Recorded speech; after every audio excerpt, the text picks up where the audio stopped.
আমরা যা কিছুই আঁকি না কেন, যদি লাইট অ্যান্ড শ্যাডোর ব্যাপারে না বুঝি তাহলে কিন্তু আমরা কখনোই ভালো ছবি আঁকতে পারবো না।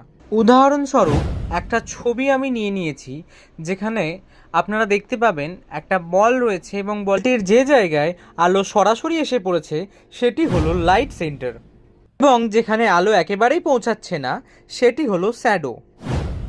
এই লাইট সেন্টার এবং শ্যাডোর মাঝের যে অংশ সেটির নাম হলো হাফ টোন বা মিড টোন, এবং বলটির এজ অর্থাৎ ধারের দিকে একটি আলো প্রতিফলিত হচ্ছে, সেই আলোটির নাম হলো বাউন্সিং লাইট বা রিফ্লেক্টেড লাইট। তাছাড়া আমরা দেখতে পাচ্ছি কাস্ট শ্যাডো এবং অক্লুশন শ্যাডো। এই দুটি শ্যাডো মূলত বলটির যে দিক থেকে লাইট আসছে সেটা ব্লক হওয়ার ফলে এই শ্যাডোগুলি তৈরি হয়। কাস্ট শ্যাডো একটু লাইট হয় এবং অক্লুশন শ্যাডোটা একটু ডার্ক হয়। তো এই বিষয়গুলি মাথায় রাখতে হবে।